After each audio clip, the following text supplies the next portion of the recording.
otra entrega, la tercera, del capítulo 10 del poder del ahora.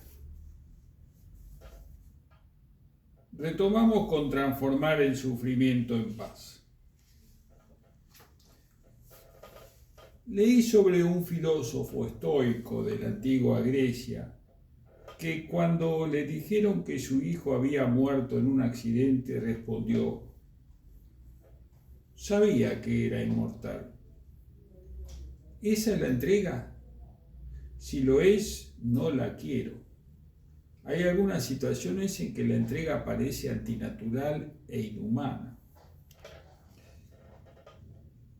Estar separado de los sentimientos no es entregarse, pero no sabemos cuál era su estado interior cuando dijo esas palabras. En ciertas situaciones extremas, aún puede ser imposible para usted aceptar el ahora, pero siempre tiene una segunda oportunidad en la entrega. Su primera oportunidad es entregarse cada momento a la realidad de ese momento, sabiendo que lo que es no puede deshacerse porque ya es. Usted dice sí a lo que es o acepta lo que no es. Entonces usted hace lo que tiene que hacer, lo que la situación requiera. Si usted vive en ese estado de aceptación, no crea más negatividad, más sufrimiento, más infelicidad. Vive entonces en un estado de no resistencia, un estado de gracia y ligereza, libre de esfuerzo.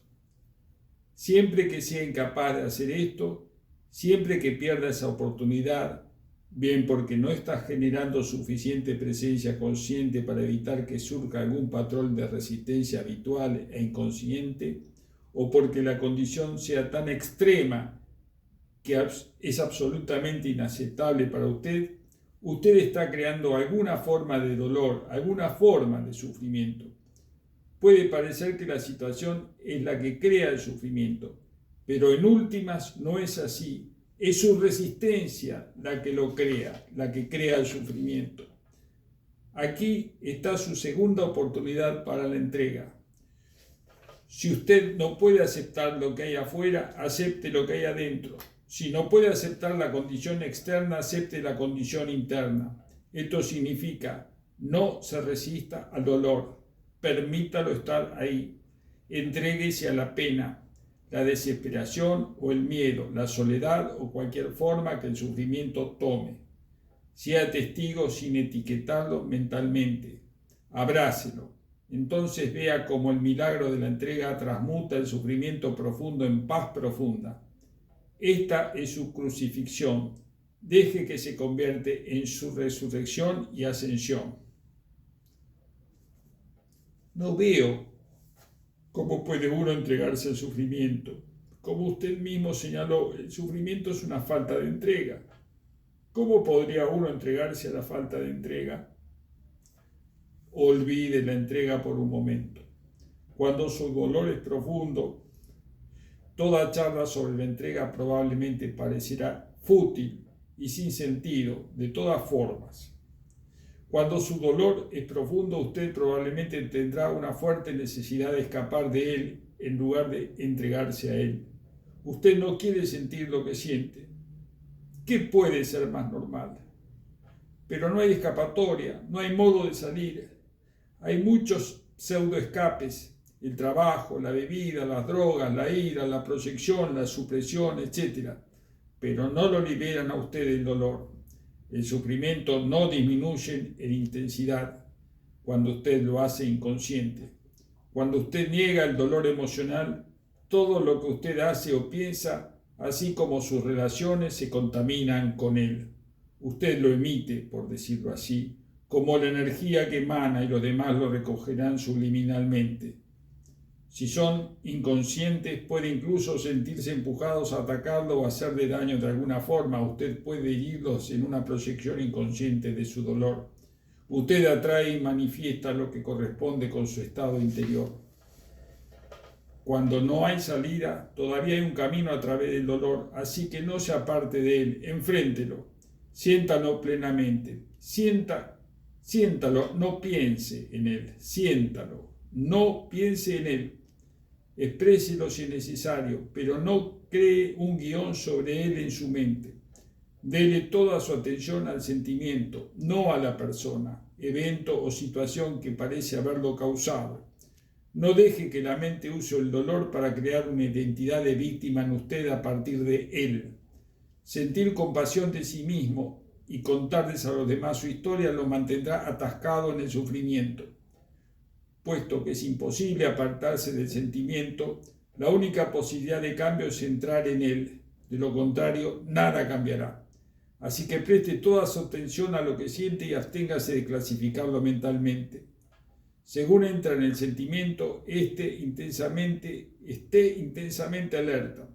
Al principio puede parecer un lugar oscuro y aterrador, y cuando surja el impulso de alejarse de él, obsérvelo, pero no actúe sobre él.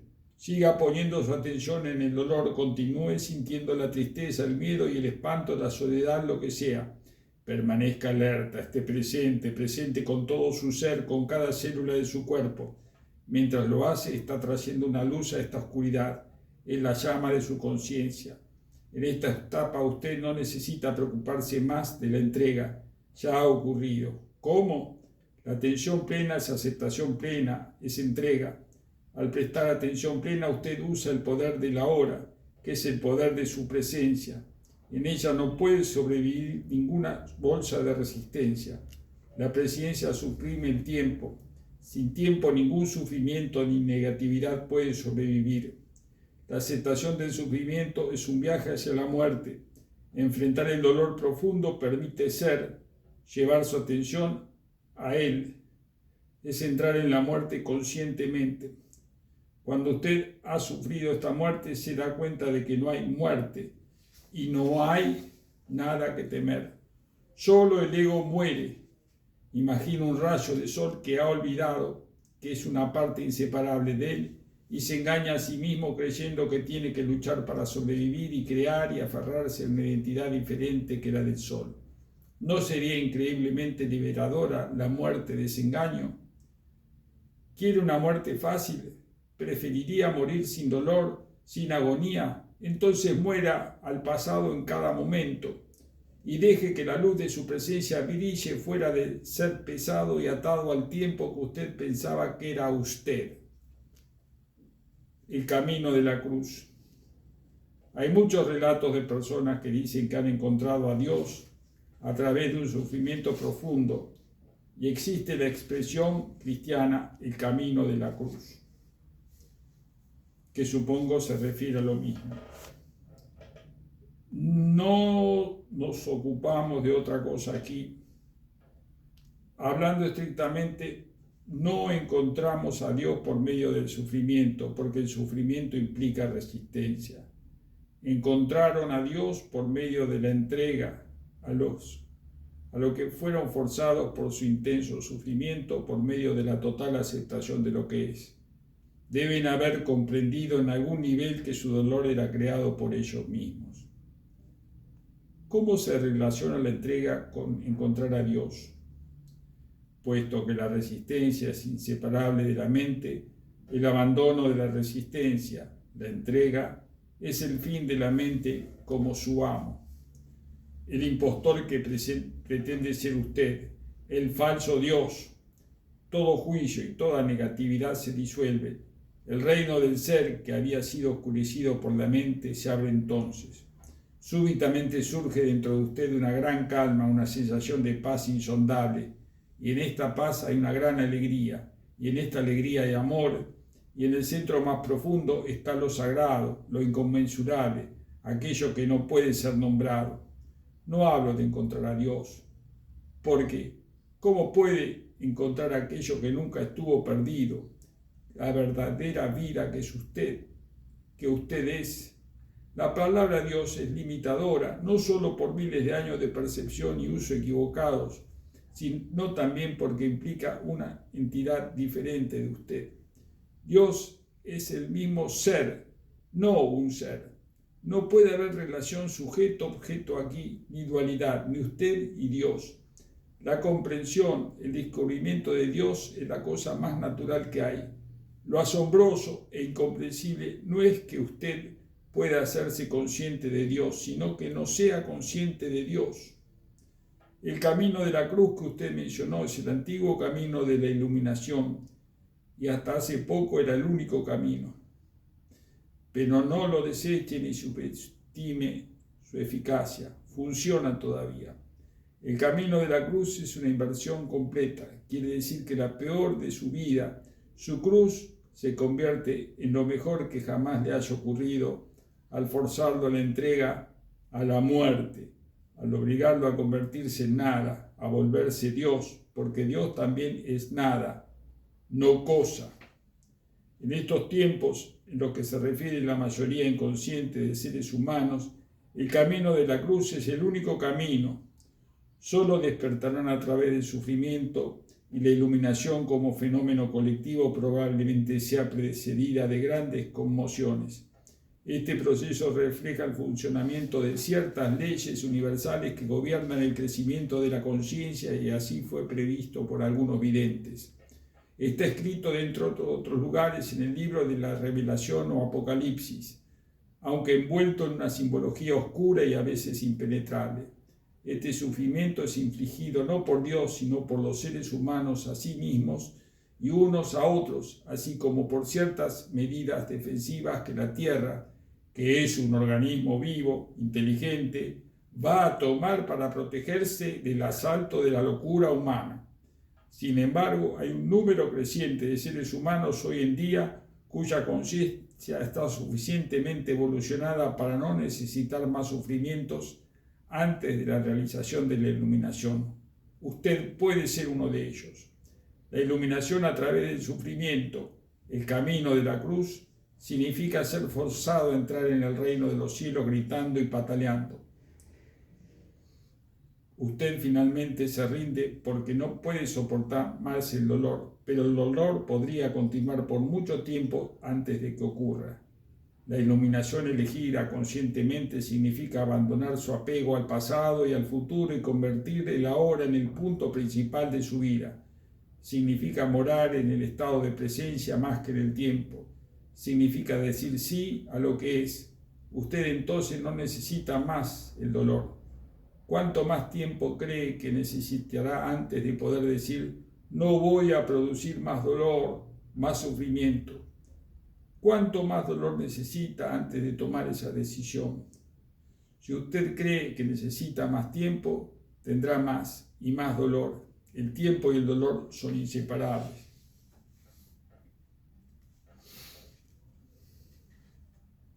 El poder de elegir. ¿Y qué pasa con esas personas que realmente parece que quieren sufrir? Tengo una amiga cuyo compañero abusa físicamente de ella y su relación anterior fue similar. ¿Por qué elige tales hombres? ¿Y por qué se niega a salir de esa situación ahora? ¿Por qué tantas personas eligen el dolor?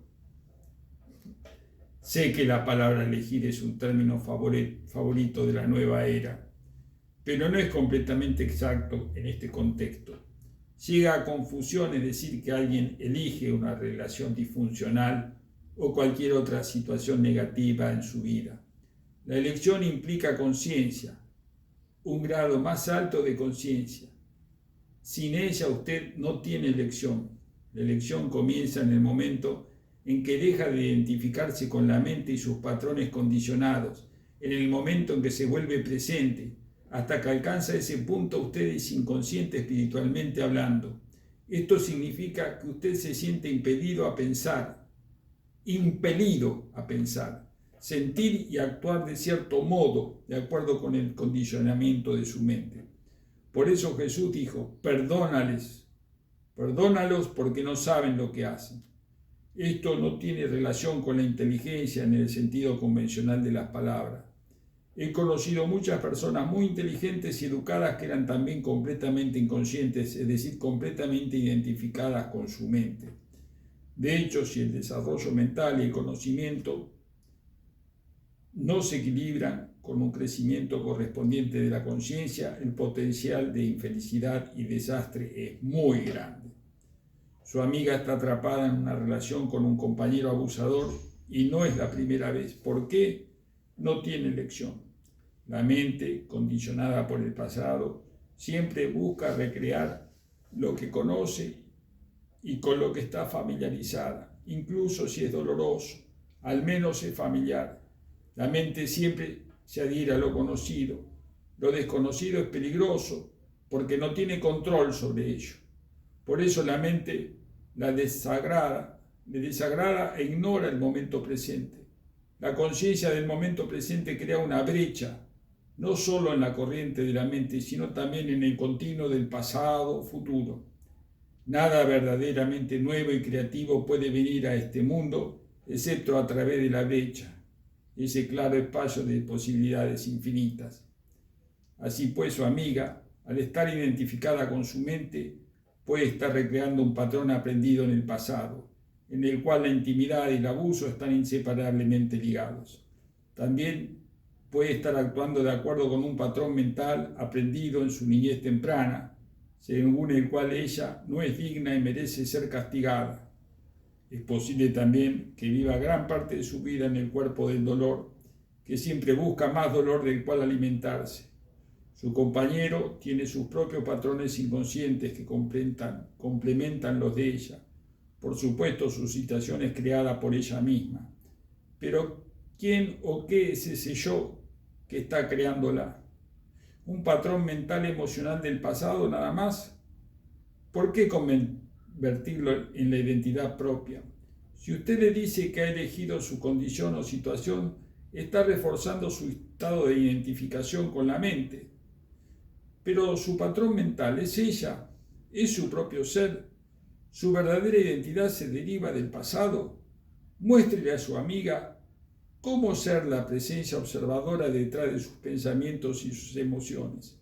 Hable sobre el cuerpo del dolor y cómo liberarse de él. Enseñe del arte de la conciencia del cuerpo interior. Hágale ver el significado de la presencia. Tan pronto como sea capaz de acceder al poder de la hora y por lo tanto de abrirse paso a través de su pasado condicionado, tendrá elección. Nadie elige la disfunción, el conflicto, el dolor. Nadie elige la locura. Ocurre porque no hay suficiente presencia en usted para disolver el pasado, suficiente luz para disipar las tinieblas. Usted no está completamente aquí. Usted aún no ha despertado del todo. Mientras tanto, la mente condicionada sigue gobernando su vida. Similarmente, si usted es una de las muchas personas que tienen problemas con sus padres, si usted aún alberga resentimientos sobre algo que hicieron o no hicieron, entonces usted todavía cree que tenían elección y que podían haber actuado en forma diferente. Siempre parece que las personas tienen una elección, pero se trata de una ilusión. Mientras su mente con sus patrones condicionados dirijan su vida, mientras usted sea su mente, ¿qué elección tiene? Ninguna. Usted ni siquiera está ahí. El estado de identificación con la mente es gravemente disfuncional. Es una forma de locura. Casi todo el mundo sufre esa enfermedad en grados diferentes. En el momento en que se dé cuenta de eso, no puede haber más resentimiento. ¿Cómo puede resentirse con la enfermedad de alguien? La única respuesta apropiada es la compasión. Entonces, eso significa que nadie es responsable de lo que hace. No me gusta esa idea.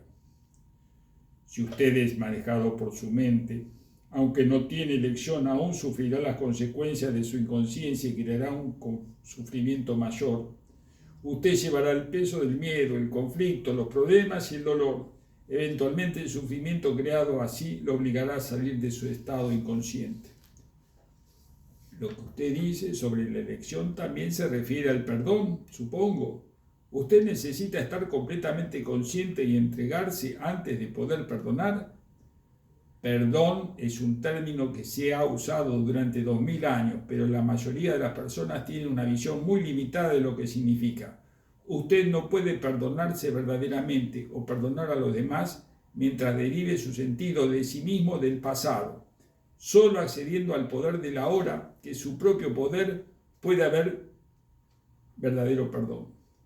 Esto hace impotente al pasado y usted comprende profundamente que nada de lo que haya hecho o que le hayan hecho pudo siquiera tocar en lo más mínimo la esencia radiante de quien usted es.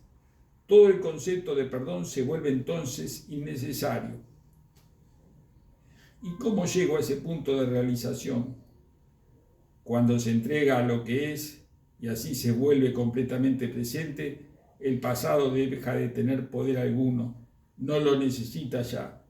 La presencia es la clave, el ahora es la clave. ¿Cómo sabré cuando me he entregado? Cuando ya no necesite hacer esa pregunta. Agradecimientos. Estoy profundamente agradecido con Kuni Kellogg por su afectuoso apoyo y su aporte vital para transformar mi manuscrito en este libro y traerlo al mundo. Trabajar con ella es un placer. Extiendo mi gratitud a Corea Latner y a las personas maravillosas que han contribuido a este libro dándome espacio, el más preciado de los dones, espacio para escribir y espacio para hacer. Gracias a Adrienne Bradley en Vancouver, a Margaret Miller en Londres, a Angie Francesco en Glastonbury, Inglaterra, a Richard Menlo Park, a Richie Franklin en Sausalito, California. También le agradezco a Shirley Passman y a Howard Hillow por su primera revisión del manuscrito y por su valiosa retroalimentación, así como a todos los que fueron tan amables de revisar el manuscrito en una etapa posterior y ofrecer sugerencias. Gracias a Ross Dedenwich por digitarlo, siguiendo su estilo inigualablemente profesional y alegre. Finalmente, me gustaría expresar mi amor y gratitud a mi madre y a mi padre, sin los cuales este libro no habría llegado a existir, y a mis maestros espirituales y al gurú más grande de todos, la vida.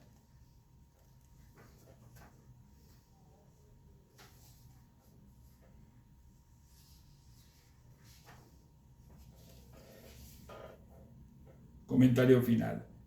Eckhart Tolle nació en Alemania, donde vivió hasta los 13 años.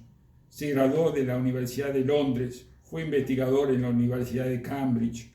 A los 29 años, una profunda transformación espiritual cambió el rumbo de su vida. En los años siguientes se dedicó con devoción a entender, integrar y profundizar esa transformación que marcó el inicio de mi intenso viaje interior.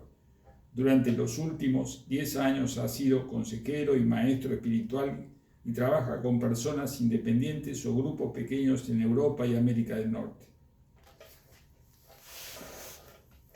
El poder de la hora es un libro para releer una y otra vez, y cada vez que lo haga usted logrará profundizar más y encontrar nuevos significados. Muchas personas querrán estudiarlo toda la vida, pues es una guía, un curso completo de meditación y de realización. Es un libro con el poder de cambiar las vidas, de despertarnos para comprender plenamente quiénes somos. El mensaje de Tolle es el mismo que Cristo y Buda enseñaron. Se puede alcanzar un estado de iluminación, de realización espiritual, aquí y ahora. Es posible liberarnos del sufrimiento, de la ansiedad y la neurosis de la vida diaria. Para lograrlo solo tenemos que llegar a comprender que la causa de nuestros problemas no son los demás ni el mundo de allá afuera, sino nuestra propia mente, aparentemente incapaz de concentrarse en el ahora, por estar siempre pensando en el pasado y preocupándose por el futuro. Como dice Mark Allen, el editor de la edición norteamericana, en el prefacio, sin estar alineado con ninguna religión, doctrina o gurú particular, la enseñanza de Tolle proviene del corazón, de la esencia de todas las demás tradiciones y no contradice a ninguna de ellas. Tolle es capaz de hacer lo que todos los grandes maestros han hecho, mostrarnos con un lenguaje simple y claro que el camino de la verdad y la luz están dentro de nosotros. Escrito en un formato de preguntas y respuestas que lo hace muy accesible, el poder de la hora es una invitación a la reflexión que le abrirá las puertas a la plenitud espiritual y le permitirá ver la vida con nuevos ojos y empezar a disfrutar del verdadero poder de la hora.